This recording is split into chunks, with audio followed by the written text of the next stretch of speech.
Hello friends, मैं हूं गौरव और ये बात बहुत ही कम लोगों को पता है कि 2014 में माइक्रोसॉफ्ट सुंदर पिचाई को अपना तीसरा सीईओ बनाना चाहता था। अब इवन दो उस समय पिचाई ऑलरेडी गूगल में काम कर रहे थे, चांसेस बहुत ज्यादा थे कि वो माइक्रोसॉफ्ट का ये ऑफर मंजूर कर लेते।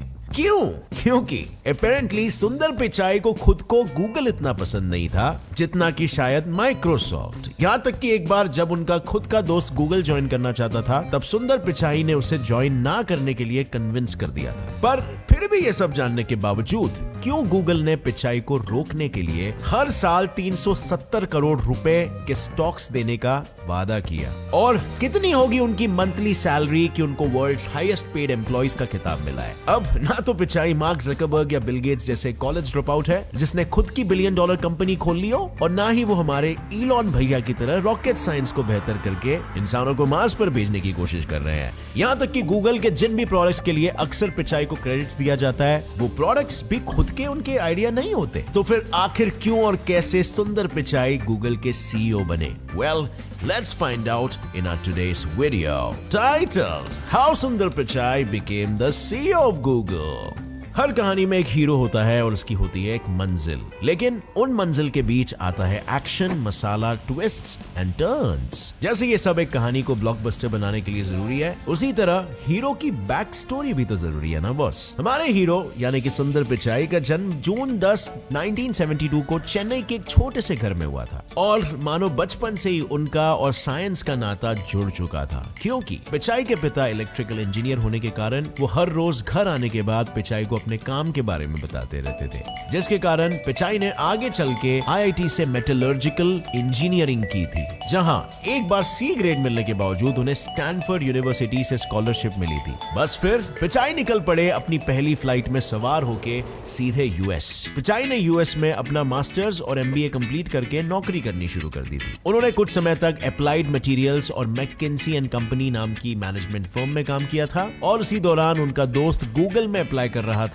और पिचाई ने ये कह दिया था कि मत जा भाई, ये कंपनी डूबने वाली है। लेकिन उसके कुछ ही वक्त बाद पिचाई ने खुद 2004 में गूगल ज्वाइन किया, और आज हम देख ही सकते हैं कि वो किस मुकाम पर पहुंच गई है। एक मिनट, अब इससे पहले कि तुम कमेंट सेक्शन में मुझे गाली देना शुरू करो, पूरी बात सुन लो। दरअसल पिचाई को अपने दोस्त को ना बोलने के पीछे कोई सेल्फिश मोटिव नहीं था, बल्कि उस दौरान यानी कि 1990s के वक्त एक बहुत ही बड़ा .com क्रैश हुआ था, जिसे .com बबल बर्स्ट भी कहा जाता है, जिसके कारण तकरीबन 90% इंटरनेट कंपनीज का दिवाला निकल गया था। और पिचाई को यह डर था कि कहीं गूगल का भी हाशिर कुछ ऐसा ना हो जाए, और इसीलिए उन्होंने अपने दोस्त को ना कहा था। और ना कहते भी क्यों नहीं। जून 2003 में यूएस में सिर्फ टेक फील्ड की अनएम्प्लॉयमेंट रेट 7.6% थी। करीबन 2,36,820 लोग जॉब्स के लिए भटक रहे थे, और उसी दौरान इंटरनेट इतना बूम होने के बावजूद उस पर कोई ऐसा प्लेटफॉर्म नहीं था जहां से लोग आसानी से जॉब्स ढूंढ सके। सो अनएम्प्लॉयमेंट की मारी बहुत थी, and I am pretty sure आज भी काफी हाई है, स्पेशली इस कोरोना के बाद। जैसे आपको पता होगा, कोविड के दौरान करोड़ों लोगों ने अपना रोजगार खो दिया था, और लॉकडाउन हटने के बाद भी लोगों को जॉब्स नहीं मिल रहे थे, और तब लोगों की जरूरत को देखते हुए एक इनोवेटिव कंपनी ने तुरंत बाजी मारी एक बेहतरीन प्रोडक्ट के साथ, जिसका नाम था हायरेक्ट। हायरेक्ट एक ऐसा जॉब पोर्टल है जहां पर आप बड़े बड़े कंपनीज के सीईओज, फाउंडर्स, रिक्रूटर्स से डायरेक्टली बात करके अपना इंटरव्यू शेड्यूल कर सकते हो। प्लस इस ऐप को आज की डेट में 3000 से भी ज्यादा स्टार्टअप्स हायरिंग के लिए यूज कर रहे हैं। यही नहीं, हायरेक्ट पर जितने भी कंपनीज और जॉब एप्लीकेशंस होते हैं ना, हायरेक्ट का ये दावा है कि वो 100% लेजिट होते हैं, नो स्पैम, नो स्कैम। और इसके पीछे का रीजन ये है कि हायरेक्ट ईच एंड एवरी मेंबर से 100% केवाईसी कराता है, और इसे यूज करना भी बिल्कुल ही सिंपल है। बस डाउनलोड करो, सबसे पहले अपनी प्रेफरेंस को सिलेक्ट करो, फिर किस सेक्टर में आप काम करना चाहोगे वो सिलेक्ट करो, अपनी प्रोफाइल बनाओ, और अंत में क्रिस्प सा बायो लिख दो, और बस हायरेक्ट का एआई सिस्टम एडवांस टेक्नोलॉजी की वजह से आपके प्रेफरेंस के हिसाब से आपके लिए जॉब्स ढूंढकर आपके सामने परोसेगा। और सबसे इंटरेस्टिंग बात मुझे पर्सनली इस प्लेटफॉर्म की लगती है कि यार ये सारे कम्युनिकेशन चैनल ओपन कर देता है डायरेक्टली कंपनी से। मतलब आप सीधा कंपनी के वीपी, कंपनी के रिक्रूटमेंट मैनेजर या इवन फाउंडर से डायरेक्टली बात कर सकते हो, उनसे पूछ सकते हो कि आपके कंपनी के वैल्यूज क्या है आउट आपको किस टाइप के कैंडिडेट चाहिए, ताकि आप पहले ही जान सको कि क्या आप उस जगह के लिए एक परफेक्ट मैच हो कि नहीं। और हायरेक्स पर आपको most of the big companies मिल जाएंगे और इवन प्रॉमिसिंग स्टार्टअप्स भी मिल जाएंगे। और जैसे आपको पता है, स्टार्टअप्स को हमेशा एम्प्लॉयज की जरूरत होती है। वहां पर वर्क करके आप बहुत ही नॉलेज, लर्निंग और एक्सपीरियंस गेन कर सकते हो और अपने करियर को आगे बढ़ा सकते हो। So रुके क्यों हो? Go and download Hirect now. Link is in the description and have a happy job searching. But moving on, अब जानते हैं कि असल में पिचाई का गूगल में क्या-क्या कंट्रीब्यूशन है और जिस वजह से उन्हें सीईओ की पोजीशन मिली है। Number 1 contribution, Google search tool bar. Pichai ने 1 अप्रैल 2004 को गूगल के लिए इंटरव्यू दिया, ठीक उसी दिन पर जब जीमेल को लॉन्च कर दिया गया था। ऑब्वियसली वो इंटरव्यू में सिलेक्ट हो गए और सिलेक्ट होते ही उन्हें गूगल के उस समय के सबसे मेजर डेवलपमेंट प्रोजेक्ट का मैनेजर बना दिया गया। वो डेवलपमेंट प्रोजेक्ट था गूगल सर्च टूल बार। अब अगर आपको ये नहीं पता कि ये किस चिड़िया का नाम है तो डोंट वरी, काफी लोगों को नहीं पता होता है क्योंकि इसका लॉन्च हुआ था 2000 में, जब तुम लोगों में से ज्यादातर लोग या तो लंगोट गीला कर रहे थे या फिर इस दुनिया में तुम्हारा अस्तित्व ही नहीं था। भले ही अभी लोगों को इस टूल बार के बारे में ना पता हो, लेकिन तभी ये गूगल के लिए एक बहुत ही इंपॉर्टेंट प्रोजेक्ट था, क्योंकि यू सी उसके 2 साल बाद ही माइक्रोसॉफ्ट ने बिंग को इंटरनेट एक्सप्लोरर का डिफॉल्ट सर्च इंजन बना दिया था। पर 2 साल पहले ही आ जाने के कारण कई यूजर्स को गूगल सर्च ही ज्यादा कन्वीनियंट लगता था। अब सोचो, अगर उस समय ये लॉन्च नहीं होता तो शायद हम आज भी इंटरनेट एक्सप्लोरर दादाजी पर बिंग का इस्तेमाल कर रहे होते। तो इसी तरह लक बाय चांस सुंदर पिचाई का पहला प्रोजेक्ट ही गूगल के लिए इतना इंपॉर्टेंट प्रोजेक्ट साबित हो गया। Number 2, Google Chrome.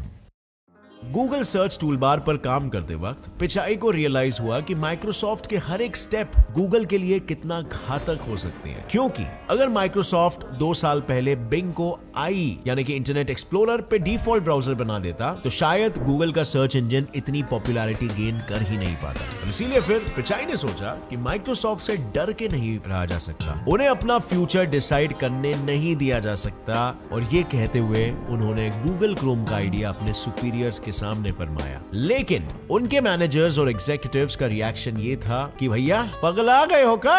Already I चच्चा को आके 1 सदी हो चुका है। सफारी और फायरफॉक्स भी रेस में काफी आगे निकल चुके हैं। अगर हम अभी इस रेस में उतरते हैं तो कभी आगे नहीं बढ़ पाएंगे, समझे क्या? पर फिर पिचाई को मिला 2 तिनकों का सहारा, यानी गूगल में सिर्फ 2 ही ऐसे लोग थे जिन्हें पिचाई का आइडिया पसंद आया था और वो उसे सच करना चाहते थे। और वो कोई और नहीं बल्कि खुद गूगल के फाउंडर्स लैरी पेज और सर्गे ब्रिन, क्योंकि उन्हें ये पता था कि गूगल का किसी भी रेस में जीतने का कारण ये नहीं कि वो रेस ट्रैक पे सबसे पहले आए थे, यानी सर्च इंजिन्स की रेस में वो 8 साल लेट आए थे, मेल सिस्टम्स के रेस में वो पूरे 33 इयर्स लेट आए थे। सो ऑब्वियसली यहां पर भी एक्सेप्शन हो सकता है। इनफैक्ट जब वो वीडियो शेयरिंग प्लेटफॉर्म की दुनिया में उतरे थे तब उन्होंने सबसे जूने वीडियो शेयरिंग प्लेटफॉर्म shareyourworld.com को छोड़कर YouTube को खरीदा था। shareyourworld.com was launched in 1997, YouTube was launched in 2005। So basically खुद के ही सक्सेस को देखते हुए उन्हें ये तो पता था कि ये मैटर नहीं करता कि तुम फर्स्ट हो या लास्ट, लेकिन ये मैटर करता है कि तुम कितना अच्छा प्रोडक्ट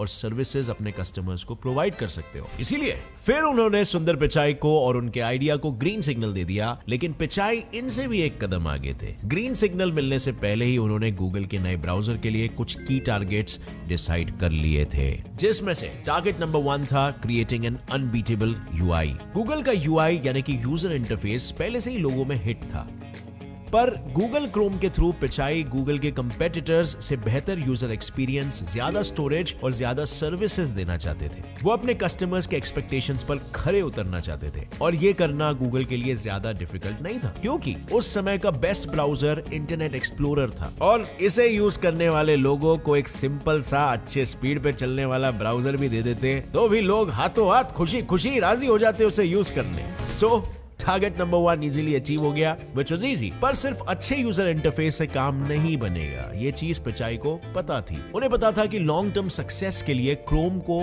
एक चीज बनानी पड़ेगी, वेब डेवलपर्स फेवरेट। अब यहाँ पे पिचाई ने बहुत ही स्मार्ट चाल चली। वेब डेवलपर्स को क्या पसंद आएगा ये खुद एज्यूम करने से अच्छा उन्होंने सोचा कि क्यों ना वेब डेवलपर्स को खुद ही बताए कि उन्हें अपना ब्राउजर कैसा चाहिए, और वो ये कैसे बताएंगे? क्रोमियम के थ्रू। दरअसल क्रोमियम एक ओपन सोर्स वेब ब्राउजर है जिसे सितंबर 2008 में लॉन्च किया गया था। इसके थ्रू दुनिया भर के वेब डेवलपर्स क्रोम ब्राउजर के इनपुट्स के लिए सजेशंस देते हैं और पिचाई की टीम उनमें से सबसे अच्छे सजेशंस को इंप्लीमेंट करते थे, जिसके कारण गूगल क्रोम काफी स्टेबल और फास्ट बन चुका था। अब इस स्पीड को एक अच्छे और स्मार्ट यूआई के साथ कंपेयर करो, बस फिर ऑब्वियसली रो के चलने वाला इंटरनेट एक्सप्लोरर से क्रोम पे स्विच होने के लिए लोगों को ज्यादा समय नहीं लगा। Contribution number 3, Google drive. Google ने ऑफिस प्रोडक्ट्स के स्पेस में धमाका तो 2006 में ही मचा दिया था, गूगल डॉक्स, गूगल स्लाइड्स और गूगल शीट्स को लॉन्च करके। अब ऑब्वियसली ये सारे ऑफिस प्रोडक्ट्स माइक्रोसॉफ्ट ऑफिस जितने एडवांस नहीं थे, लेकिन ये बिल्कुल मुफ्त थे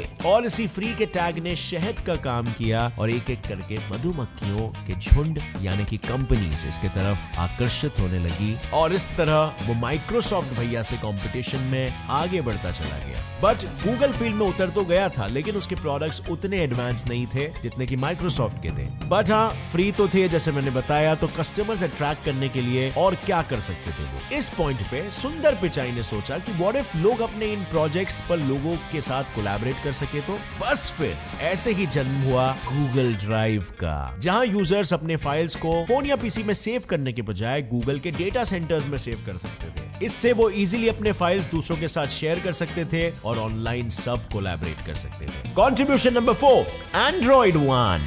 अब इतने बैक टू बैक सक्सेसेस के बाद 2012 में सुंदर पिचाई को vice president of Chrome and apps के पद पे विराजमान कर दिया गया था। फिर 2013 में अचानक एंड्रॉइड के क्रिएटर एंडी रूबिन गूगल को टाटा बाय बाय बोल के निकल गए और ऐसे में एंड्रॉइड के डिवीजन को मैनेज करने की पूरी रिस्पॉन्सिबिलिटी भी पिचाई पर आ गई। तब पिचाई ने एंड्रॉइड वन को दुनिया से परिचय कराया। पहले जो एंड्रॉइड गूगल की एक अलग कंपनी थी, अब वो पिचाई के कारण गूगल के साथ ज्यादा इंटीग्रेटेड हो गई, यानी हर एंड्रॉइड फोन में गूगल के एप्स प्री इंस्टॉल्ड होने लगे, जिसके कारण गूगल का कस्टमर बेस और बढ़ चुका था। सो फ्रेंड्स, आज हमने सुंदर पिचाई के जितने भी कॉन्ट्रीब्यूशंस के बारे में पढ़ा, उन कॉन्ट्रीब्यूशंस में से एक भी चीज ऐसी नहीं थी जो उनका खुद का आइडिया हो। ना ब्राउजर बनाने वाला वो पहला इंसान था, ना क्लाउड स्टोरेज बनाने वाला वो पहला इंसान था, और ना ही एंड्रॉइड उनका खुद का क्रिएशन था। लेकिन अपने आने के बाद उन्होंने दिन रात गूगल के प्रोडक्ट्स और सर्विसेज को बेहतर करने के लिए एक अटूट कमिटमेंट दिखाया। भले ही आइडियाज उनके नहीं थे, लेकिन हर सिनेरियो में उन्होंने बहुत ही सोच समझ के सही समय पर सही डिसीजंस लिए थे और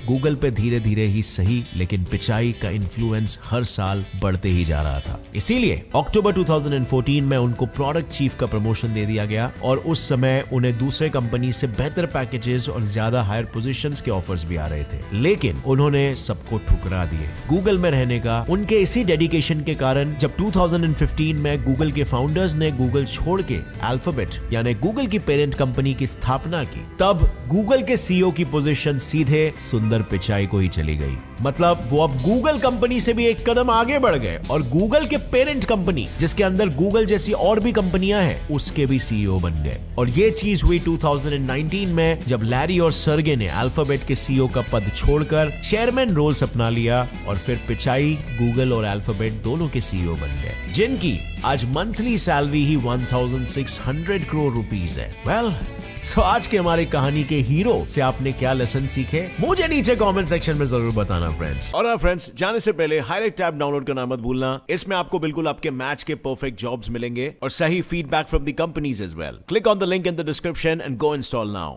और अगर ये वीडियो आपको पसंद आया हो तो एक लाइक जरूर ठोकना। हमारे इंडियन हीरो की कहानी सभी के साथ शेयर करो, अपने फ्रेंड्स और फैमिली मेंबर्स के लिए सबको इंस्पायर करो। और हाँ, अगर आपने अभी तक इस चैनल को सब्सक्राइब नहीं किया है तो get set fly fact channel को अभी सब्सक्राइब कर लो, बेल नोटिफिकेशन ऑन कर लो, ऑल नोटिफिकेशंस का ऑप्शन ऑन करके, ताकि आगे आने वाली हमारी कोई भी वीडियो की अपडेट आप मिस ना कर सको। As always, stay curious, keep learning and keep growing. जय हिंद।